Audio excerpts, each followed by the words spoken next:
দেখতে গেলে এই সংসার বড়ই সুন্দর, কিন্তু আসল সত্যি এটাই যে সংসারে সবকিছু নশ্বর। যেটা কাল ছিল তা আজ নেই, যা আজ আছে তা কাল ছিল না, আর যা আজ আছে তা কালও থাকবে না। প্রত্যেক মানুষকেই যথাসময়ে কালের কাছে মাথা নত করতে হয়। এই রূপের বিনাশ করে বার্ধক্য, প্রাণের বিনাশ করে মৃত্যু, আলস্য, ঈর্ষা ধর্মের বিনাশ করে, আর ক্রোধ ক্রোধ বিনাশ করে সম্পর্কের।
নিজের সংসার সেই রকমই বানিয়ে দেয় যেমন আগে ছিল।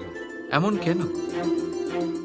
কারণ এই ঝড়ের তাণ্ডবের সাথে সেই পাখিদের কোনো বোঝাপড়া করারই নেই। তারা শুধু সেটাই করতে থাকে যেটা তাদের হাতে আছে,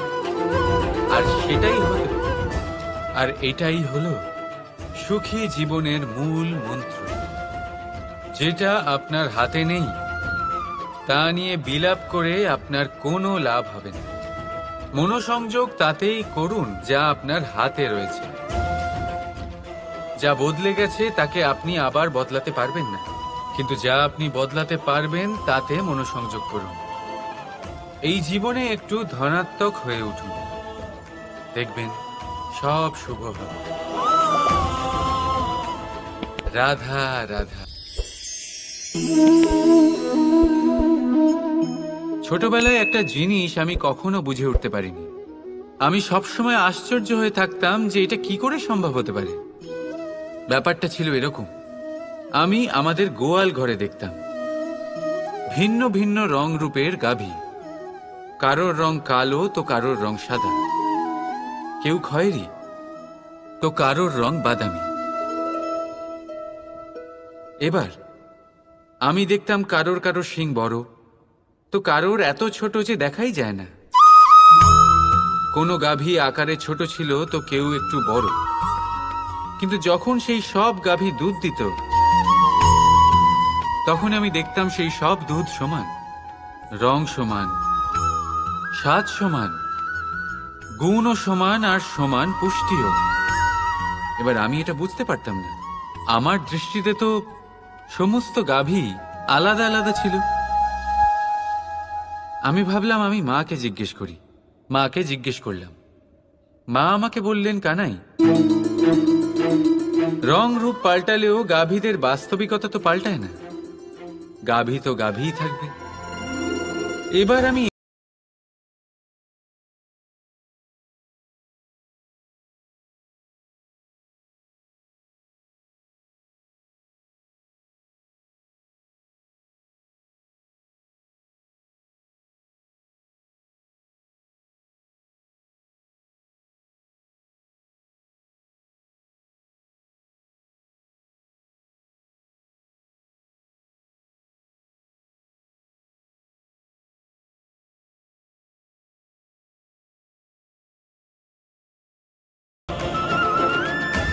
রাধা রাধা।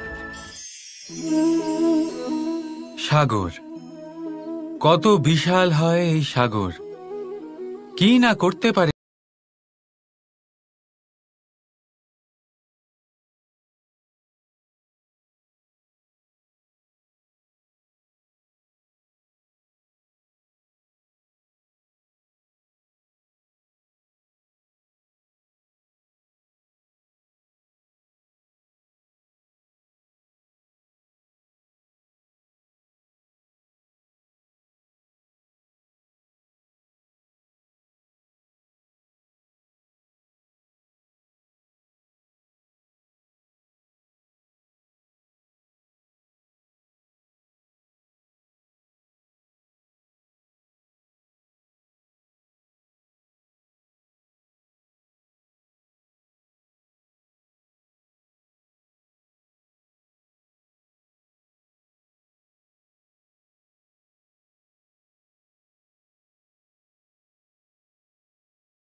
এবার এই পরিস্থিতিতে কি হয়?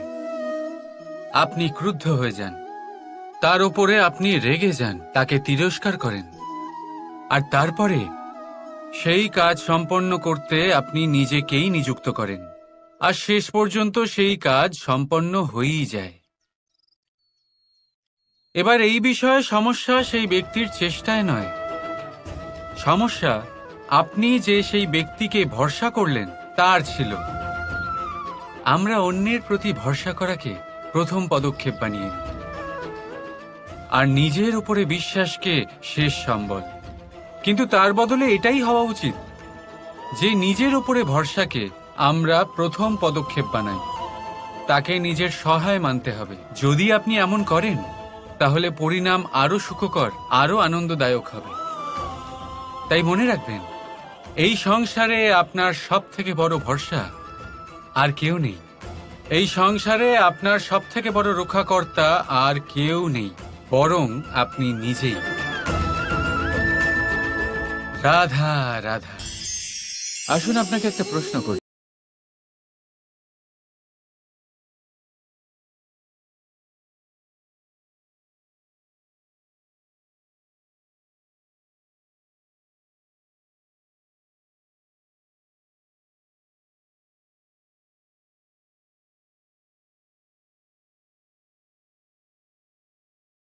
কি সুন্দর দেখায়, অন্যদিকে লোহা সেই সৈনিকদের ঢাল ও তলোয়ার হয়ে তাদের রক্ষা করে, যারা আমাদের প্রাণকে রক্ষা করেন। এই সৈনিক না থাকলে আমাদের প্রাণও থাকবে না। এবারে বলুন, সোনার মূল্য বেশি হওয়াতে কি লোহার মূল্য কমে যায়? কখনোই নয়। ঠিক সেইভাবে এই জীবনে আপনি যতই চেষ্টা করুন, কিছু না কিছু এমন থেকে যাবে যা আপনি কখনোই পাবেন না, আর সেই কারণে নিজেকে অক্ষম মনে করা অনুচিত। হতে পারে আপনার কাছে সেই গুণ আছে যেটা সংসারে আর কারোর কাছে নেই। সেই গুণটাকে চিনুন, সেটাকে বাড়ান আর সেটাকে ব্যবহার করুন। তাই মনে রাখবেন, সংসারে প্রত্যেকটা ব্যক্তি বিশেষ হয়, আর এই সংসারে সবাই সবকিছু পায় না। নিজেই দেখে নিন, সোনাকে যে দোকানে সাজিয়ে রাখা হয় সেই দোকানের তালা লোহা দিয়ে তৈরি হয়। রাধা।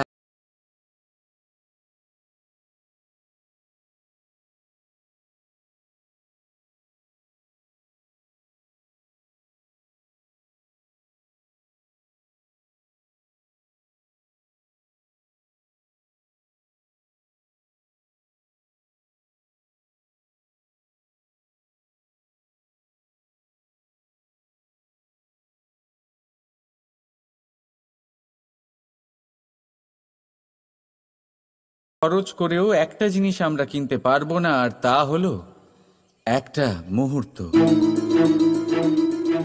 কি হলো? সত্যি সামনে এসে গেল। সত্যি হলো এটাই যে জগতে সব থেকে বেশি মূল্যবান সময়, সেই সময় যেটা আমরা এমনি নষ্ট করে দিই, অকাজে, কখনো কোনো আশাতে, কখনো শোক করে।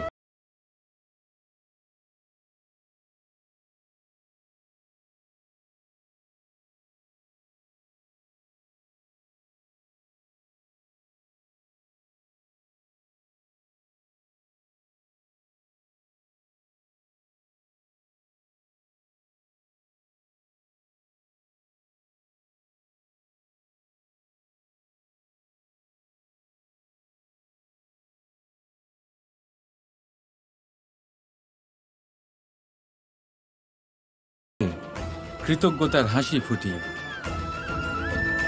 রাধা রাধা। সূর্য এই সংসারে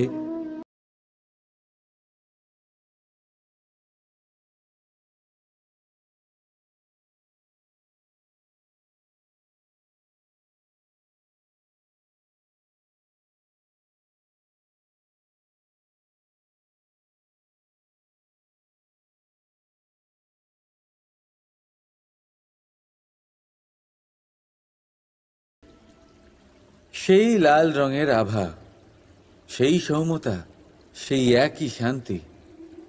আর এটাই একজন মহান ব্যক্তিত্বের গুণ। যখন জীবনে উত্থান ঘটে তখনও অহংকার করেন না, সৌম্যতা বজায়।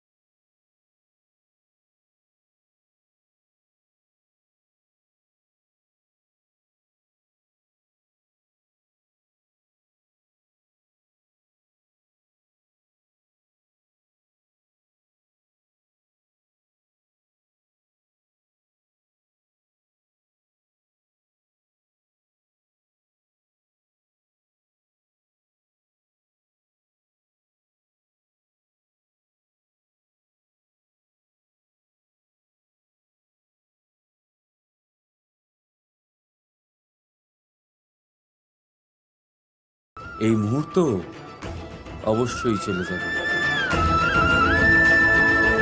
রাধা রাধা।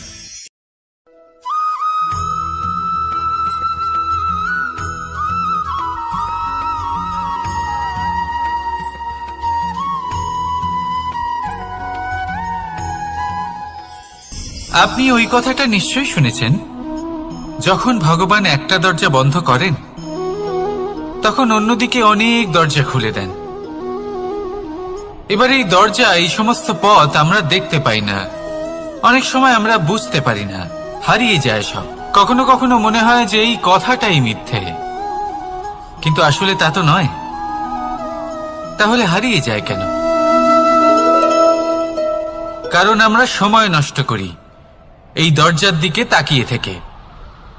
ভাবি এই বুঝি দরজা খুলবে, এবার দরজা খুলবে। অপেক্ষা করতে করতে আমরা অনেক সময় নষ্ট করে ফেলি। এত সময় নষ্ট করি যে আমরা দেখতে পাই না, খুঁজে পাই না সেই সমস্ত দরজা আর পথ যা আমাদের জন্য খোলা রয়েছে। যদি খুঁজেই না পাই তাহলে তা ব্যবহার করব কি করে? মনে রাখুন, ভগবান সব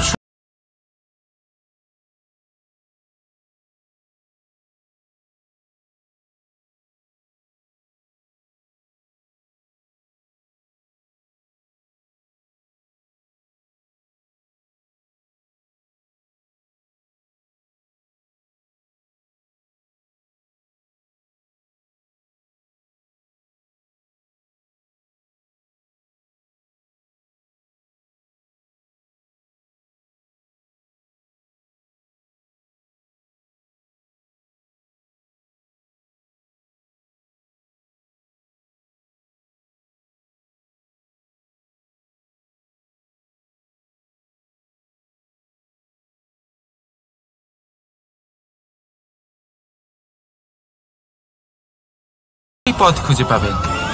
তাহলে আসুন আমার সাথে ভালোবেসে বলুন, রাধা রাধা। ধর্ম। আমরা সকলে ধর্মের বিষয়ে কথা বলি, কখনো নিজের ধর্মের বিষয়, আর কখনো অন্যের ধর্মের বিষয়। কখনো আমরা অধর্ম দেখলে সেই বিষয়ে কথা বলি। অনেক রকম আলোচনা হয়, কিন্তু এই ধর্ম আসলে কি, সেটা কি কেউ বোঝে? যদি আমি আপনাকে উত্তর দিই, এই উত্তর সরল। ধর্ম হলো তাই যা মানুষকে অন্য মানুষের সাথে, সমস্ত বিশ্ব সংসারের সাথে আনন্দ সহকারে বাঁচতে শেখায়। সেই জন্য আপনি যদি কখনো কোনো ধর্মীয় স্থানে যান, সেই ধর্মীয় স্থানে গিয়ে আপনার শান্তির অনুভূতি হয়, তাই না? কিন্তু দেখুন, ধর্মের জ্ঞান থাকলেই সেই মানুষ ধর্মের পথে চলতে পারবে এমন কোনো কথা নেই। অনেক সময় সম্পর্কে যখন সংঘর্ষ বেড়ে যায়, তখন ইচ্ছের জন্ম হয়, ক্রোধের জন্ম হয়, অহংকারের জন্ম হয়, আর তারপর বিনাশ হয়ে যায় এই ধর্মের।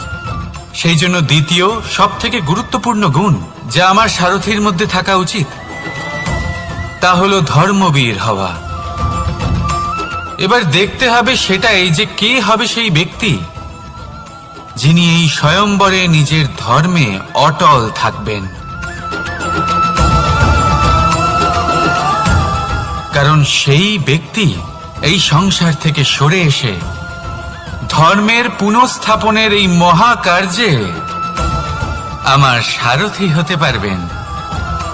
তাহলে আসুন আমার সাথে ভালোবেসে বলুন, রাধা রাধা। কর্ম, ধর্ম, জ্ঞান, এই 3 স্তরে অনেক মানুষ পৌঁছতে পারেন। অনেকে এই পরীক্ষা দিয়ে তাতে উত্তীর্ণ হয়ে যেতে পারেন, কিন্তু শিখরে পৌঁছে শাসন তিনিই করতে পারেন যার কাছে এই চতুর্থ গুণটিও থাকে, সমর্পণ। অত্যন্ত গুরুত্বপূর্ণ একটা গুণ এটা। এই সমর্পণ আসলে অত্যন্ত গুরুত্বপূর্ণ। পূর্ণ সমর্পণ দরকার নিজের লক্ষ্যের প্রতি, সমর্পণ নিজের কর্তব্যের প্রতি, সমর্পণ নিজের আত্মার থেকে নির্গত স্বরের প্রতি, সমর্পণ নিজের রথির প্রতি, অর্থাৎ আমার প্রতি। এবার এই পরীক্ষায় অত্যন্ত কঠিন এক বাঁক আসতে চলেছে, যেখানে সারথীকে সমর্পণের নিরিখে পরীক্ষা করা হবে, আর তাতে উত্তীর্ণ হওয়ার পরেই তার হাতে ধর্ম স্থাপনের রথের রাশ তুলে দেওয়া হবে। দেখা যাক কি হয়। ততক্ষণ আপনি প্রসন্ন থাকুন আর আমার সাথে ভালোবেসে বলুন, রাধা রাধা। দেখতে গেলে এই সংসার বড়ই সুন্দর, কিন্তু আসল সত্যি এটাই যে সংসারে সবকিছু নশ্বর। যেটা কাল ছিল তা আজ নেই, যা আজ আছে তা কাল ছিল না, আর যা আজ আছে তা কালও থাকবে না। প্রত্যেক মানুষকেই যথাসময়ে কালের কাছে মাথা নত করতে হয়। এই রূপের বিনাশ করে বার্ধক্য, প্রাণের বিনাশ করে মৃত্যু, আলস্য, ঈর্ষা ধর্মের বিনাশ করে, আর ক্রোধ বিনাশ করে সম্পর্কের। কিন্তু এরকম একটা অনুভূতি আছে যা একাই সমস্ত গুণ বিনাশ করতে সক্ষম হয়, আর সেটা হলো অহংকার। তাই জ্ঞানকে নিজের কাছে আসতে দিন, কিন্তু অহংকারকে কখনোই নয়। কারণ যদি এই অহংকার আপনার কাছে চলে আসে, তাহলে জীবনে যা কিছু আপনি অর্জন করেছেন, তা সে গুণ হোক বা হোক ধন, সে বন্ধু হোক বা হোক আনন্দ, সবকিছু শেষ হয়ে যাবে।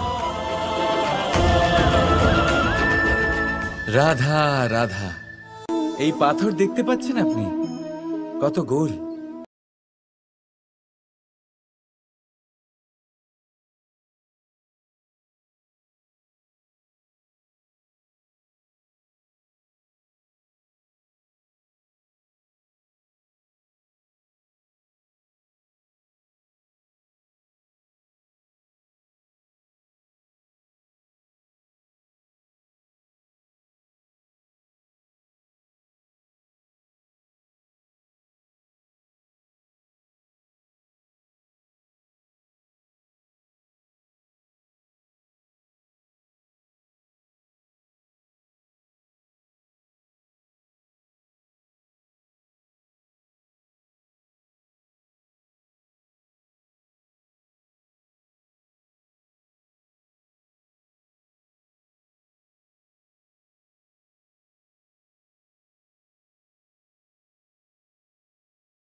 ফেলে। নিজের সংসার সেই রকমই বানিয়ে দেয় যেমন আগে ছিল। এমন কেন? কারণ এই ঝড়ের তাণ্ডবের সাথে সেই পাখিদের কোনো বোঝাপড়া করারই নেই। তারা শুধু সেটাই করতে থাকে যেটা তাদের হাতে আছে, আর এটাই হলো সুখী জীবনের মূল মন্ত্র। যেটা আপনার হাতে নেই তা নিয়ে বিলাপ করে আপনার কোনো লাভ হবে না। মনোসংযোগ তাতেই করুন যা আপনার হাতে রয়েছে। যা বদলে গেছে তাকে আপনি আবার বদলাতে পারবেন না, কিন্তু যা আপনি বদলাতে পারবেন তাতে মনোসংযোগ করুন। এই জীবনে একটু ধনাত্মক হয়ে উঠুন, দেখবেন সব শুভ হবে। রাধা রাধা। ছোটবেলায় একটা জিনিস আমি কখনো বুঝে উঠতে পারিনি। আমি সবসময় আশ্চর্য হয়ে থাকতাম যে এটা কি করে সম্ভব হতে পারে। ব্যাপারটা ছিল এরকম, আমি আমাদের গোয়াল ঘরে দেখতাম ভিন্ন ভিন্ন রং রূপের গাভী। কারোর রং কালো তো কারোর রং সাদা, কেউ খয়েরি তো কারোর রং বাদামি। এবার আমি দেখতাম কারোর কারোর শিং বড় তো কারোর এত ছোট যে দেখাই যায় না। কোনো গাভী আকারে ছোট ছিল তো কেউ একটু বড়। কিন্তু যখন সেই সব গাভী দুধ দিত তখন আমি দেখতাম সেই সব দুধ সমান, রং সমান, স্বাদ সমান, গুণও সমান, আর সমান পুষ্টিও। এবার আমি এটা বুঝতে পারতাম না। আমার দৃষ্টিতে তো সমস্ত গাভী আলাদা আলাদা ছিল। আমি ভাবলাম আমি মাকে জিজ্ঞেস করি। মাকে জিজ্ঞেস করলাম। মা আমাকে বললেন, কানাই, রং রূপ পাল্টালেও গাভীদের বাস্তবিকতা তো পাল্টায় না। গাভী তো গাভীই থাকবে। এবার আমি এটা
হলো তাদের আচরণের মধ্যে। একজন মাটির মধ্যে মিষ্টি জল ধরে রাখে তো আরেকজন নিজের নোনা জলের আঘাতে যে কাউকে মাটিতে মিশিয়ে দিতে পারে। আপনি কি হতে চাইবেন? সাগরের নোনা জল হয়ে কারোর আশা চূর্ণ বিচূর্ণ করে দিতে, নাকি মিষ্টি জলের ঘরা হয়ে কারোর তৃষ্ণা মেটাতে? সিদ্ধান্ত আপনার। রাধা রাধা। কতবার এমন হয়, আপনি কোনো কাজ করার জন্য কাউকে দায়িত্ব দেন, কিন্তু সেই ব্যক্তি সেই কাজ সম্পন্ন করতে পারে না, অসম্পূর্ণ রেখে দেয়, অথবা ঠিকভাবে করতে পারে না। এবার এই পরিস্থিতিতে কি হয়? আপনি ক্রুদ্ধ হয়ে যান, তার উপরে আপনি রেগে যান, তাকে তিরস্কার করেন, আর তারপরে সেই কাজ সম্পন্ন করতে আপনি নিজেকেই নিযুক্ত করেন, আর শেষ পর্যন্ত সেই কাজ সম্পন্ন হয়েই যায়। এবার এই বিষয়ে সমস্যা সেই ব্যক্তির চেষ্টায় নয়, সমস্যা আপনি যে সেই ব্যক্তিকে ভরসা করলেন তার ছিল। আমরা অন্যের প্রতি ভরসা করাকে প্রথম পদক্ষেপ বানিয়ে নিই, আর নিজের উপরে বিশ্বাসকে শেষ সম্বল। কিন্তু তার বদলে এটাই হওয়া উচিত যে নিজের উপরে ভরসাকে আমরা প্রথম পদক্ষেপ বানাই, তাকে নিজের সহায় মানতে হবে। যদি আপনি এমন করেন তাহলে পরিণাম আরো সুখকর, আরো আনন্দদায়ক হবে। তাই মনে রাখবেন, এই সংসারে আপনার সব থেকে বড় ভরসা আর কেউ নেই। এই সংসারে আপনার সব থেকে বড় রক্ষাকর্তা আর কেউ নেই, বরং আপনি নিজেই। রাধা রাধা।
কখনো সূর্যাস্ত দেখেছেন? সেই লাল রঙের আভা, সেই সৌম্যতা, সেই একই শান্তি। আর এটাই একজন মহান ব্যক্তিত্বের গুণ।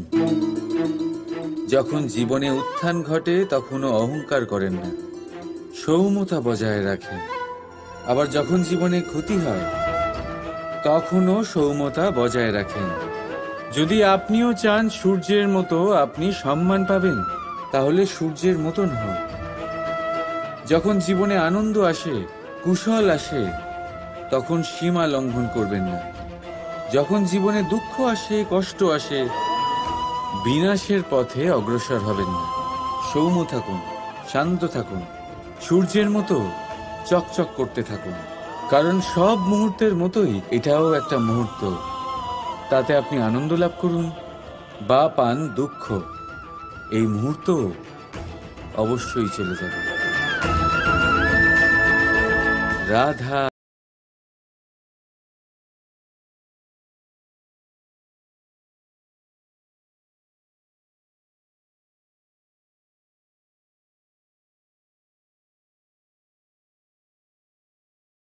আপনি ওই কথাটা নিশ্চয়ই শুনেছেন, যখন ভগবান একটা দরজা বন্ধ করেন তখন অন্যদিকে অনেক দরজা খুলে দেন। এবার এই দরজা, এই সমস্ত পথ আমরা দেখতে পাই না, অনেক সময় আমরা বুঝতে পারি না, হারিয়ে যায় সব। কখনো কখনো মনে হয় যে এই কথাটাই মিথ্যে, কিন্তু আসলে তা তো নয়। তাহলে হারিয়ে যায় কেন? কারণ আমরা সময় নষ্ট করি এই দরজার দিকে তাকিয়ে থেকে। ভাবি এই বুঝি দরজা খুলবে, এবার দরজা খুলবে। অপেক্ষা করতে করতে আমরা অনেক সময় নষ্ট করে ফেলি। এত সময় নষ্ট করি যে আমরা দেখতে পাই না, খুঁজে পাই না সেই সমস্ত দরজা আর পথ যা আমাদের জন্য খোলা রয়েছে। যদি খুঁজেই না পাই তাহলে তা ব্যবহার করব কি করে? মনে রাখুন, ভগবান সব সময় আমাদের সাথে রয়েছেন, আমাদের সাহায্য করছেন। এই পথ সব সময় আছে, সর্বত্র আছে।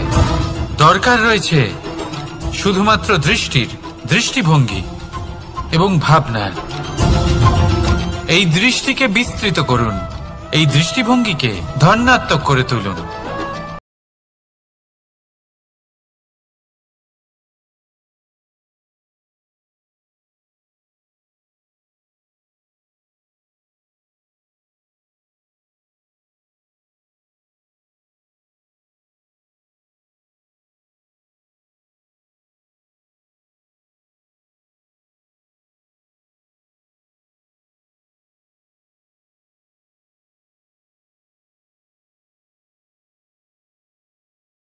তিনি অবশ্যই পথ খুঁজে পাবেন। তাহলে আসুন আমার সাথে ভালোবেসে বলুন, রাধা রাধা। ধর্ম। আমরা সকলে ধর্মের বিষয়ে কথা বলি, কখনো নিজের ধর্মের বিষয় আর কখনো অন্যের ধর্মের বিষয়। কখনো আমরা অধর্ম দেখলে সেই বিষয়ে কথা বলি। অনেক রকম আলোচনা হয়, কিন্তু এই ধর্ম আসলে কি সেটা কি কেউ বোঝে? যদি আমি আপনাকে উত্তর দিই, এই উত্তর সরল। ধর্ম হলো তাই যা মানুষকে অন্য মানুষের সাথে, সমস্ত বিশ্ব সংসারের সাথে আনন্দ সহকারে বাঁচতে শেখায়। সেই জন্য আপনি যদি কখনো কোনো ধর্মীয় স্থানে যান, সেই ধর্মীয় স্থানে গিয়ে আপনার শান্তির অনুভূতি হয়, তাই না? কিন্তু দেখুন, ধর্মের জ্ঞান থাকলেই সেই মানুষ ধর্মের পথে চলতে পারবে এমন কোনো কথা নেই। অনেক সময় সম্পর্কে যখন সংঘর্ষ বেড়ে যায়, তখন ইচ্ছের জন্ম হয়, ক্রোধের জন্ম হয়, অহংকারের জন্ম হয়, আর তারপর বিনাশ হয়ে যায় এই ধর্মের। সেই জন্য দ্বিতীয় সবথেকে গুরুত্বপূর্ণ গুণ যা আমার সারথীর মধ্যে থাকা উচিত, তা হলো ধর্মবীর হওয়া। এবার দেখতে হবে সেটাই যে কে হবে সেই ব্যক্তি যিনি এই স্বয়ম্বরে নিজের ধর্মে অটল থাকবেন। কারণ সেই ব্যক্তি এই সংসার থেকে সরে এসে ধর্মের পুনঃস্থাপনের এই মহাকার্যে আমার সারথী হতে পারবেন। তাহলে আসুন আমার সাথে ভালোবেসে বলুন, রাধা রাধা। কর্ম, ধর্ম, জ্ঞান, এই 3 স্তরে অনেক মানুষ পৌঁছতে পারেন। অনেকে এই পরীক্ষা দিয়ে তাতে উত্তীর্ণ হয়ে যেতে পারেন, কিন্তু শিখরে পৌঁছে শাসন তিনিই করতে পারেন যার কাছে এই চতুর্থ গুণটিও থাকে, সমর্পণ। অত্যন্ত গুরুত্বপূর্ণ একটা গুণ এটা। এই সমর্পণ আসলে অত্যন্ত গুরুত্বপূর্ণ। পূর্ণ সমর্পণ দরকার নিজের লক্ষ্যের প্রতি, সমর্পণ নিজের কর্তব্যের প্রতি, সমর্পণ নিজের আত্মার থেকে নির্গত স্বরের প্রতি, সমর্পণ নিজের রথির প্রতি, অর্থাৎ আমার প্রতি। এবার এই পরীক্ষায় অত্যন্ত কঠিন এক বাঁক আসতে চলেছে, যেখানে সারথীকে সমর্পণের নিরিখে পরীক্ষা করা হবে, আর তাতে উত্তীর্ণ হওয়ার পরেই তার হাতে ধর্ম স্থাপনের রথের রাশ তুলে দেওয়া হবে। দেখা যাক কি হয়। ততক্ষণ আপনি প্রসন্ন থাকুন আর আমার সাথে ভালোবেসে বলুন, রাধা রাধা। দেখতে গেলে এই সংসার বড়ই সুন্দর, কিন্তু আসল সত্যি এটাই যে সংসারে সবকিছু নশ্বর। যেটা কাল ছিল তা আজ নেই, যা আজ আছে তা কাল ছিল না, আর যা আজ আছে তা কালও থাকবে না। প্রত্যেক মানুষকেই যথাসময়ে কালের কাছে মাথা নত করতে হয়। এই রূপের বিনাশ করে বার্ধক্য, প্রাণের বিনাশ করে মৃত্যু, আলস্য, ঈর্ষা ধর্মের বিনাশ করে, আর ক্রোধ বিনাশ করে সম্পর্কের। কিন্তু এরকম একটা